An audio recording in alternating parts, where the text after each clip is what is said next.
And welcome to this week's edition of the Life and Legacy Show, sponsored by the Seckler Law Firm, where great families make great estate plans. My name is Tim Seckler. I am your host here on this show each and every week, where we discuss things like estate planning, different tools, wills, trusts, powers of attorney, and how we use them correctly to plan for our finances in our family. I am the owner of the Seckler Law Firm, which is a fast-growing estate planning and elder law firm located in Cranberry Township, but we're helping families across sort of the Western Pennsylvania region.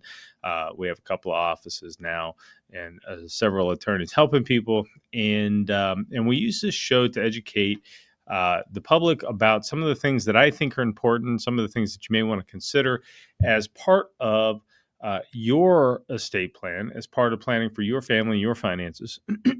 And um, I think that if you haven't listened to the show before, I think you'll find it valuable. You know, you can go on Spotify or iTunes and find over 100 episodes of it at this point in time, all full of good information, helpful information that you can use to help make great decisions. And if you find that my law firm may be a right fit for you, you can engage us at any point in time. The way to do that, though, is not to just hire us; is to come to a free educational event. We host educational workshops, most of them in the Cranberry area, but right off the interstate, easy to find. Um, and at these workshops, you learn in depth about wills and trusts and powers of attorney.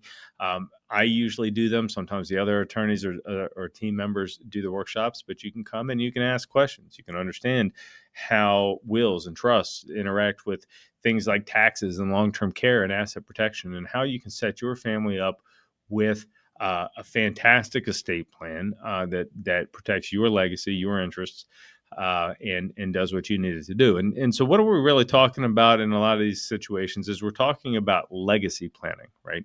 Oh, and by the way, those workshops I was just mentioning, find them at secklerlawfirm.com. That's the name of my website. It's the name of my law firm, secklerlawfirm.com, SECHLER lawfirm.com, or you can give us a call, 724-546-4227, and we'll get you signed up. We chat a lot about legacy planning here at the office, here on the radio show. It's called the Life and Legacy Show. So let's dissect this word legacy. What is a legacy? And from my standpoint, after having done this for a long time, I think that the people use this word differently. To some people, I think the word legacy means leaving money to my kids or to my family or to my cause. I think to some people, it might mean I made an impact on the world professionally or with my nonprofit ventures. Or it could be that I want a building named after me, or it could be that the family farm gets passed down, or it could be that I take care of my place of worship, or so there's no right answer to what your legacy is. There's no right answer to what your legacy should be. It's just what you find important. But whatever you find important as the legacy you leave after you pass away, um, my take on this is, and why my law firm exists, is I hate to see your goal of your legacy be taken away by things like this crazy government rule book that we have that requires you to go broke if you need nursing home care, and if you don't need nursing home care, then they take your money through taxes, or people end up getting in these awful probate fights. And so I hate to see us live our entire lives building a nest egg, saving for retirement, uh, perhaps raising families, perhaps starting businesses, perhaps having a career, and then have whatever our version of our legacy is taken away by some broken estate plan that doesn't take into account some of the real risks. And so, what I want to chat about today is, if you have a legacy, or if you've got some concept of what that legacy may be, what I want to talk about today is, does the perfect estate plan exist for you? Is there such thing as the perfect estate plan? And I think the answer is no, probably not, because it's hard for us to foresee the future. It's hard for us to understand. Here I am recording this radio show feeling great. I have no idea when I'm going to pass away. I have no idea what illnesses are in my future. I have no idea if there's going to be disabilities in the future. And if those things occur, then what might be the right answer for the estate plan tool I choose to use today may not be the right tool in the future. And then we'll be back at this again. And so I don't know that the perfect estate plan exists, but let's talk about a couple of options. So when we're getting into estate planning, when I ask people, if I were to ask you if you were able to chat with me right now, and I said, when I use the words estate plan, what's the first document that comes to mind? Odds are you would say the last will and testament, right? So let's talk about the will. The will is a document that names who gets the leftovers. When I pass away, if there's some money in my name, that stuff goes through my will. My will says who's in charge. That person is called the executor. And then the will says who gets the stuff, how to divide up the assets. Now, that's fine. A will is an important tool, right? And what I want to say is we're going to talk about wills today. We're going to talk about some trusts today. And these are just tools. A screwdriver is not better than a hammer. And a will is not better than a trust. And a trust is not better than a will. It just depends on what it is that you want to accomplish, right? So the primary job of a will is to deal with the leftovers once you've passed away. And wills can do interesting things. Wills can plan for minor children. Wills can plan for disabilities. You can use if I'm leaving an asset to a child with a disability, I can do some planning for that with a will document. But wills have their faults, and the biggest reason that people move away from a will and towards some other document is because we want to avoid the court system on the way out. I'll give you an anecdote that I have from within the last year. I was working on an estate, and it was a grandmother who had passed away, and her estate plan was a will, and there was nothing wrong with the will. I didn't write the will, but there was nothing wrong with the will. And she passed away, and she left some money to her kids, and she left some money to her grandchildren. And these grandchildren were each to receive a relatively modest sum. I think there was 4 or 5 grandkids, and I think they were getting like $6,000 or $7,000. It wasn't life altering money, right? This was money for textbooks and a couple of months of rent, right? And the will said that it was grandma's preference that the $7,000 distributions should occur in Uniform Transfer to Minors Act account, which is typically how minors take ownership of money, and it leaves the parents in charge until 18 or 21, depending on how things are arranged. And so we proposed to the judge that we fund Uniform Transfer to Minors Act accounts. And so we had to do that during the probate process because it was a will. So we're in probate. And people talk about avoiding probate for a number of reasons. Sometimes it's time, sometimes it's expense, sometimes it's just a plain headache. And this is an example of just the plain headache. Is the judge would not allow us to do Uniform Transfer to Minors Act accounts. And I said, Your Honor, that's kind of what the will says. And the judge indicated that he didn't really care. And he required us to fund what are called sequestered accounts. Now, with a sequestered account, we really can't get to the money without a judge's permission slip. And so now, in order to get to the $7,000 for these grandkids to be able to pay for things like tuition or books, now we got to get a lawyer to file some paperwork to get in front and get the judge to authorize the distribution, which to me is just not, it just didn't make any sense. It didn't make any sense. And I kind of inquired with the judge or with the judge's staff as to why we had to do it that way. And the answer we got back was that the judge had an experience recently with an uncle who had stolen money from a Uniform Transfers to Minors Act account. And then therefore, forevermore, apparently Uniform Transfer to Minors Act accounts are no good. And so the judge wouldn't let us do it.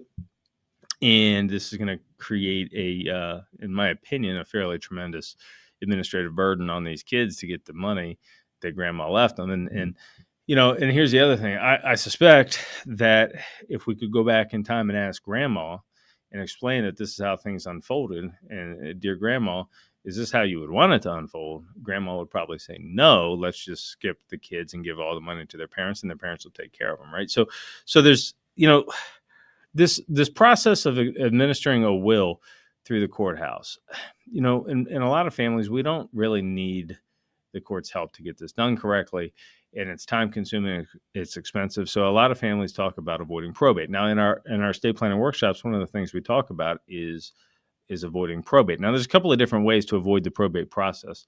The first way is you could put beneficiary designations on a bunch of accounts. Now, I personally don't recommend that to a lot of clients because beneficiary designations, yes, you avoid probate, The bank just sends the money to whomever you said, but you don't get to answer the other important questions.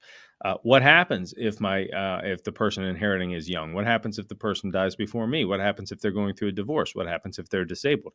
In an effective estate plan, we answer all those questions. If I leave money to my little girl and she goes through a divorce, here's what I want to have happen so that we don't lose the money to the divorce. Okay, we do a lot of that planning, but you give up the ability to do that planning if you rely too heavily on beneficiary designations, right? So beneficiary designations, in my opinion, for a lot of families, aren't the right answer. They're certainly not the perfect estate plan. So if wills aren't a perfect estate plan, beneficiary designations aren't a perfect estate plan, what's next? We could consider trusts. There's a couple of different types of trusts. And this is all stuff, guys, that we handle in our estate planning workshops. I'm doing this as sort of a cursory glance on today's radio show. If you want to find out more, this is exactly what we talk about at our estate planning and elder law workshops, which are free, and they're great sessions, in my opinion. You learn a lot. We get high marks on them. You should check one out at SECHLERLawFirm.com. SECHLER lawfirm.com. Okay, so trusts. Now, a trust, you could think of a trust kind of like you might think of like a company. It's its own. Once you set it up, it's kind of like it's its own legal entity, right? This arrangement is kind of its own thing. And there's a couple of people involved. The person who creates it is called the grantor. That's the person who sets it up and puts their money in. The person in control of it, that person's called the trustee. That's the person who makes decisions with regard to the stuff that we put into the trust. And then the people who are allowed to use the stuff in the trust, those people are called beneficiaries. Okay, so grantor sets it up, trustees in control, beneficiaries have access. Now, in some trusts, I want to be all three people. I'm going to set up my trust. I'm going to put my money in it. I want to be my own trustee. I want to maintain control. And I want to be the beneficiary. I want access to the money whenever the heck I want. And so if we set up a trust where you've got complete control and complete access, we're likely talking about a thing called a revocable trust, So here's another tool, right? So a revocable living trust is a nice tool because once I put my stuff in my trust, I don't technically own the thing anymore. I put my house in there. I put some money in there. I don't technically own the house and the money. It's now subject to the trust agreement. It's kind of like the trust owns it. But I can go back and use it however I want. So I'm sleeping in the house every night. I'm spending the money however I want. I got complete control and complete access. The difference is when I pass away, it's the trust document that says, upon my death, give the stuff in equal shares to the kids or whatever your decision is. And then the trust distributes the assets to the kids without the need of court intervention. We don't need the judge to divide your estate by your three kids. We can figure that out all on our own. And so we use a revocable living trust to avoid the court system. Tends to save some time, tends to save some headache, tends to save the thing like I was sharing with the sequestered accounts or whatever the next thing is that the judge comes up with. So we can use revocable living trust to avoid some of those processes. So that's option two. Now, is a revocable living trust perfect? Well, of course not. No, none of these things are perfect, right? Revocable living trusts are nice in that they avoid probate, but we still haven't dealt with the single biggest issue that most of my middle class, upper middle class retirees face. And the biggest financial threat that we deal with is what happens if I need a nursing home, because nursing homes in this state are $150,000 a year, and not very many of my clients can handle a $150,000 a year expense. And so if revocable living trusts don't deal with that issue, then no, the estate plan is imperfect, right? It's not perfect. So then we take a look at the next tool, which is an irrevocable asset protection trust. Now, I've done episodes in full on these tools. You can find them on my website. You can come to the webinar. You can come to the seminar, rather, and we'll chat about it. But here's the thing. With an irrevocable asset protection trust, I can maintain some control, but I give up access to my money. Because if I can get it, then the potential nursing home can get it. So with certain assets, I might be willing to give up access to the money. And I'll give you an example. I love irrevocable asset protection trust for my middle class, upper middle class retirees or soon to be retirees. I love irrevocable trust for the primary residence. Why? Because most of my clients are never going to access their home equity, despite what the banks and Tom Selleck are selling you at 11 o'clock on late night television. Most of my clients are not going to do a reverse mortgage. This isn't a comment on whether you should do a reverse mortgage. It's just been my experience. Most of my clients don't. And so if we're not going to do a reverse mortgage, meaning we're never going to access the equity in our house to buy groceries, we're not going to take out the equity of our house, then what's the harm in putting it into a trust that says I can't have the equity? I wasn't going to take it anyhow. And so now I could put my house into a trust that I can't access it, but I wasn't going to anyhow. But by the nature of having it in the trust, I can now protect the value of that house from my potential future nursing home expense, which for most middle class, upper middle class retirees is your biggest financial threat. It's not market risk usually. It's not all in the news right now is bank failures. That's probably not your biggest exposure. It's not taxes. Middle class families don't go broke because of taxes. We pay taxes. We don't go broke because of paying taxes. So, what is the one thing in our retirement years that can make us go broke? And that is that nursing homes cost $150,000 a year, today's dollars. Who knows what it is in 10, 15 years? So, it costs $150,000 today's dollars.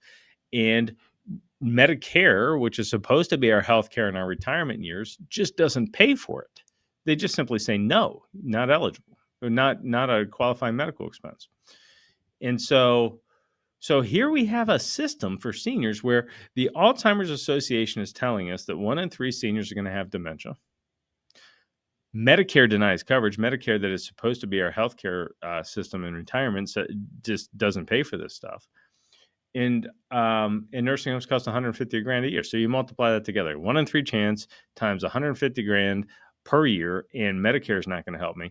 That sounds to me like a recipe that either I or one of my neighbors on either side is likely to go broke because of this expense. And so if 1 in 3 of us, if I got a neighbor on my left and a neighbor on my right, and I live in the middle, and 1 in 3 of us are going to have dementia, there's a significant chance one of these houses is going to get lost. One of these families is going to go broke. And from my standpoint, no, that's not an acceptable answer for me and my wife. And so I'm going to consider putting that house in an irrevocable trust. Okay. Now, does that mean that the asset protection trust, the irrevocable trust, is a perfect estate plan? Of course not. Of course not. It's not proper for everything. You can't put in retirement accounts. You can't put in certain assets. You wouldn't put in all your money, right? So if a will is not the perfect estate plan, if a beneficiary designation is not a perfect estate plan, if a revocable living trust is not a perfect estate plan, and if an irrevocable asset protection trust, which is option 4, is not a perfect estate plan, then the question is there a perfect estate plan? And I suggest to you, of course not. No, there isn't. Because even if we wanted to take a reasonable guess at what the appropriate tool would be for you to use today, that doesn't mean that it would still be the appropriate tool for you to use in 5 to 7 years. The laws could change. Your situation is almost certainly going to change. And so then what tool do we need in 5 to 7 years? So here's my criteria for a successful estate plan. It honors your life. Whatever you want your legacy to be, this plan takes care of that. It protects your resources. It sets your kids up for success. Okay, what does that mean? It means your kids know their future role and responsibility. So much stress around the post-death administration work is because the kids don't know the difference between being an executor, being a power of attorney, being a trustee. They don't know what they're supposed to do. And it gets very stressful on them, and it gets very stressful on the relationship between them and their siblings. And it's a giant headache. So we need to take care and time to set your kids up for success. And I want the plan to work today based on what we know today. And I want the plan to be flexible enough to work tomorrow based on whatever tomorrow brings. Right. So then what's the right strategy?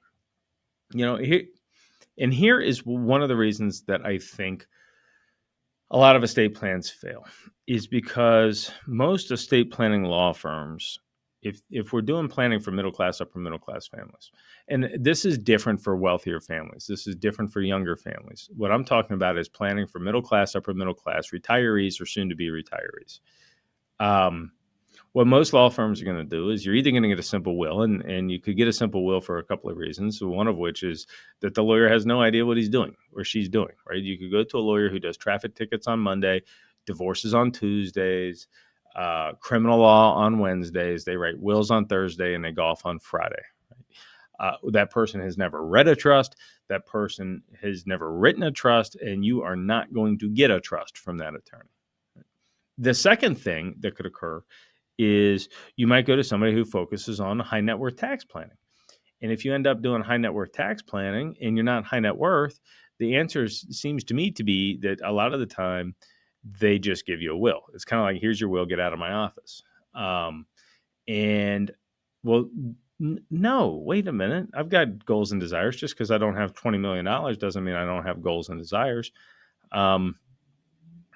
And so then you end up with a simple will there. Okay. Now, the law firms that do this middle class elder law planning, and a lot of us that focus on helping middle class families, we call ourselves elder law attorneys simply because your biggest financial threat is long term care. And so we have to take into account how to plan for long term care. And so then we get the moniker elder law attorney, right? In the way most elder law attorneys work is you get an initial consultation, and then we give you some options. You could look, here's option one. You can do a will. You could do a revocable trust. You could do an asset protection trust. It's almost like a good, better, best offer, right? But here's my theory. My theory goes that you didn't call my law firm for a good plan. You didn't call my law firm for a better plan. You called my law firm for the best plan. Now, we've already gone through a bunch of these different tools and established there is no perfect plan. So then what's the best plan? And what I tend to think the best plan is, why not just get a fully loaded toolbox? Why not just get all the documents and we use the one we need when we use it, when we need it, we have it. It's kind of like at home, I have a toolbox, and in the toolbox, there's a measuring tape, and there's a screwdriver, and there's a wrench, and there's a hammer, and none of them are better than the other. And some weekends, my wife has me working on projects where I need a hammer. And some weekends, I'm working on a project where I need a screwdriver. And boy, it's awful nice to have those so that I don't have to go to Lowe's every time I need a tool. They're just already in the toolbox. And that's kind of become my philosophy with the estate plan is, why make a family decide upon what's the best estate plan for them when it's impossible for them to know what 5 to 7 years from now looks like? Why not just give them everything? So that's kind of become my philosophy on how I like to do planning. So why don't all the families just do everything? Why doesn't every law firm just give you every document? And the answer is because it becomes prohibitively expensive for a lot of families. So think about this proposition. You go to the lawyer's office and they say, well, here's this and here's that and here's this, and you can have them all. But if you have them all, here's the big price tag. And then families go, no. I don't think I want to spend that much money. So I guess I'll just take a good plan, please. Can I just have the good plan? I don't want the better plan. It's too expensive. I don't want the best plan. It's too expensive. And now we got a situation where the family has reached out to a law firm looking for help, identified their biggest concern was something like maybe protecting assets from long-term care costs, and then walked out with a document, a tool that doesn't solve that issue. It's like, I came to Lowe's looking for a hammer and I walked out with a wrench because hammers were expensive. But wait a second, I needed a hammer. And so to me, it just was complete failure. So what did we do? We had to come up with a way that families could get a fantastic estate plan, every document they need, and lower the price. And so worked on it for a long time, and we came up with sort of proprietary system that we work with our clients on. It starts with the estate planning workshop I've been chatting with you about today. I encourage you to come. We explain the rest of the process once you're there, but we've got a way to get you the documents you need, the fully loaded toolbox that you need and want. And we've done it in a way that is not cost prohibitive. Pretty much every family can afford to do it. And it just simply works. So I would encourage you to attend one of our upcoming estate planning workshops. You can find them at sechlerlawfirm.com, SECHLER lawfirm.com. Or you can give us a call and we'll schedule you at 724-546-4227. Now, we have these workshops all the time. I'm looking at the calendar right now. There's one just about every week through the end of April. So you can come whenever you need. We'll get you scheduled. And at those workshops, you're going to meet my team. You're going to learn about some of these tools. You're going to learn about our proprietary process that gets you the tools at a fair price. And if you don't want to work with our firm after all of that, then you simply don't hire us, and the information was free. So don't know how to do it any more fair than that. Check us out. Come to one of the webinars. I keep saying webinars, but we're not doing webinars. It's all live, in person, secularlawfirm.com. Listen, I appreciate you listening this afternoon, or this morning, whenever you hear the episode. Remember, the information in this episode and every other episode is for your general information. This is not legal advice. You are not my client. However, we would like to help you. That starts by coming to one of the upcoming workshops. So I look forward to seeing you there. Have a great day.